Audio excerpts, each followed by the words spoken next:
Reference electrode की हमें जरूरत क्यों पड़ती है? Why we need reference electrode? Because of we can not find electrode potential of single electrode. कभी भी सेपरेट इलेक्ट्रोड का इलेक्ट्रोड पोटेंशियल फाइंड करना पॉसिबल नहीं होता है, इसीलिए हम उस इलेक्ट्रोड को दूसरे इलेक्ट्रोड के साथ में क्या करते हैं, कनेक्ट करते हैं। तो दूसरे इलेक्ट्रोड के साथ कनेक्ट कर रहे हैं, उस इलेक्ट्रोड को हम बोल रहे हैं बेटा रेफरेंस इलेक्ट्रोड। और रेफरेंस इलेक्ट्रोड अपने कितने टाइप के होते हैं? 2 टाइप्स के। एक तो होता है प्राइमरी रेफरेंस इलेक्ट्रोड और एक होता है बेटा सेकेंडरी रेफरेंस इलेक्ट्रोड।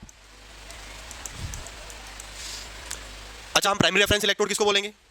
ऐसा इलेक्ट्रोड जिसका इलेक्ट्रोड पोटेंशियल टेम्परेचर के साथ में या फिर करंट के साथ में है वो चेंज नहीं हो, फ्लक्चुएशन नहीं हो, कहने का मतलब कांस्टेंट हो, उसको हम बोलते हैं प्राइमरी रेफरेंस इलेक्ट्रोड।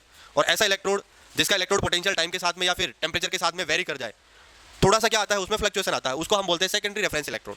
अब प्राइमरी रेफरेंस इलेक्ट्रोड की बात करें तो इसका एग्जांपल होगा बेटा आपने कौन सा? Standard hydrogen electrode. Primary reference electrode का एग्जांपल क्या है? Standard hydrogen electrode.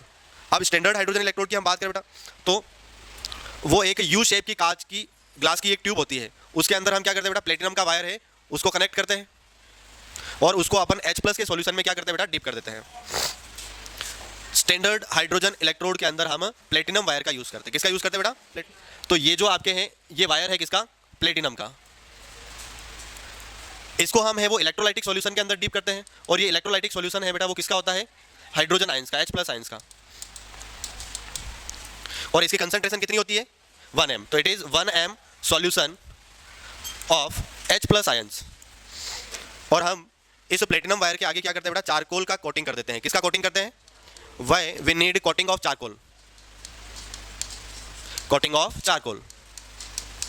हम चारकोल की कोटिंग का यूज क्यों करते हैं? चारकोल क्या करता है? H+ आयंस को क्या करता है? एब्जॉर्ब करता है। तो यहां से सॉल्यूशन से ये H+ आयंस को एब्जॉर्ब करेगा और ये H+ आयंस जो बेटा है वो यहां से कौन सी गैस एलिमिनेट करेंगे? लिबरेट करेंगे हाइड्रोजन गैस। तो हाइड्रोजन गैस को बाहर निकलने के लिए यहां पर क्या होता है? एक स्पेस होता है। अब अगर हम बात करें कि SHE की, तो ये SHE जो होता है वो एज ए कैथोड और एज ए एनोड दोनों की तरह क्या करता है बेटा? वर्क करता है।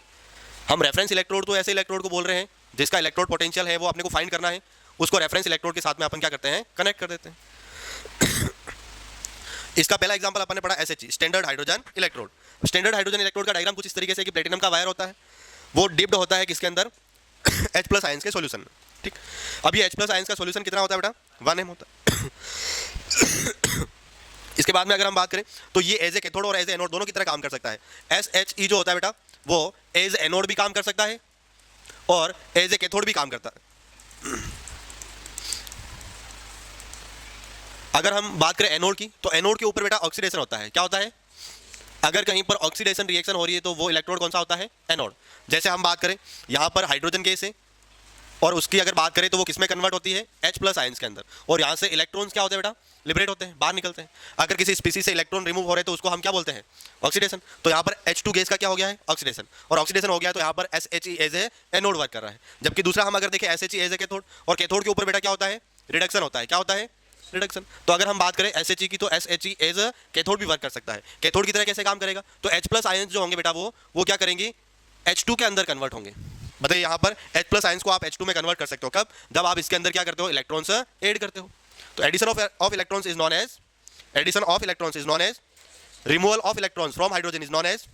तो क्या बताइए, एनोड है वो एनोड की तरह, सॉरी SHE जो है वो एनोड की तरह भी काम कर रहा है और SHE कैथोड की तरह भी काम कर रहा है। ठीक है, तो अगर हमें किसी भी इलेक्ट्रोड का इलेक्ट्रोड पोटेंशियल फाइंड करना है तो अपन उस इलेक्ट्रोड को SHE के साथ कनेक्ट कर सकते हैं। ठीक है, अब डिपेंड ये करेगा कि SHE है वो किसके साथ कनेक्टेड है। अगर मान लीजिए SHE स्टैंडर्ड हाइड्रोजन इलेक्ट्रोड है वो इलेक्ट्रोकेमिकल सीरीज में हाइड्रोजन से ऊपर वाली मेटल के साथ कनेक्ट है तो फिर वो एज अ एनोड वर्क करेगा। ठीक है, ओके।